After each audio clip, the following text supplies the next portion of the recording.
সমস্যাগুলা এটা তো আপনারা জানেনই যে মুক্তিযুদ্ধের তালিকা নিয়ে একটা বিষয় আছে। তারপরে এখানে যে বীর নিবাস নামে যে প্রজেক্টটি করা হয়েছে, এখানে ইতিমধ্যে 30,000 নিবাস নির্মাণ করা হয়েছে, আরও কিছু চলমান রয়েছে। তো সেগুলো বিগত ফ্যাসিবাদী সরকারি ফ্যাসিবাদী আওয়ামী সরকারের সময় কি হয়েছে সেটা তো আপনারা সকলেই জানেন। প্রত্যেকটা সেক্টরেই তারা দলীয়করণ করেছে, দুর্নীতি করেছে, এই বিষয়গুলো তো ছিলই। তো সেগুলো নিয়ে তাদের প্রশ্ন ছিল, সেগুলোর আমরা জবাব দিয়েছি। আমরা বলেছি যে এই দুর্নীতি বা এই অনিয়মগুলোর আগামীতে আমরা সেগুলোর সুষ্ঠু তদন্ত করব এবং ভবিষ্যতে যাতে এটার আর রিপিটেশন না হয় কোনো সময়, সেটাও আমরা নিশ্চিত করব। ওনাদের সুনির্দিষ্ট কোনো প্রস্তাবনা ছিল না, তবে ওনারা আমাদের যে চলমান প্রকল্পগুলো রয়েছে এবং যে কার্যক্রমগুলো রয়েছে সেগুলোকে কিভাবে আমরা সঠিকভাবে পরিচালনা করছি এবং আগামীতে করতে পারি, সেই আলোকে ওনারা আমাদেরকে কিছু পরামর্শ দিয়েছেন। কারণ আমরা যে প্রকল্পগুলাই নেই, এটা কিন্তু বাস্তবায়ন হচ্ছে মাঠ প্রশাসনের মাধ্যমে। আমাদের কিন্তু ফিল্ড অফিস নাই মুক্তিযুদ্ধ বিষয়ক মন্ত্রণালয়ে।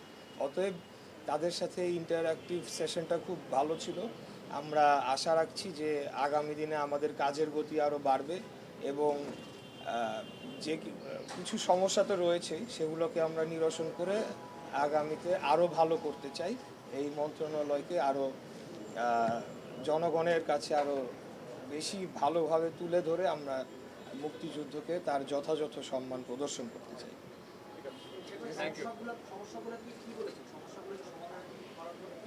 সমস্যাগুলা এটা তো আপনারা জানেনই যে মুক্তিযুদ্ধের তালিকা নিয়ে একটা বিষয় আছে। তারপরে এখানে যে বীর নিবাস নামে যে প্রজেক্টটি করা হয়েছে, এখানে ইতিমধ্যে 30,000 নিবাস নির্মাণ করা হয়েছে, আরও কিছু চলমান রয়েছে।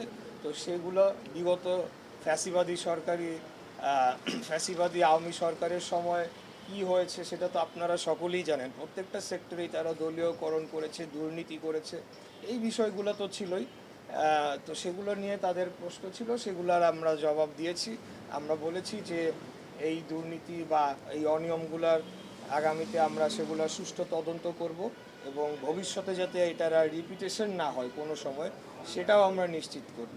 এর পাশাপাশি 2024 সালে যে গণঅভ্যুত্থান হয়েছিল, সেখানে আমরা জুলাই যোদ্ধাদের জন্য কি করছি সেটার বিস্তারিত আমরা তাদেরকে জানিয়েছি এবং তাদের সহযোগিতা কামনা করেছি যে তাদের মাধ্যমে আমরা এটিকে যাতে বাস্তবায়ন করতে পারি।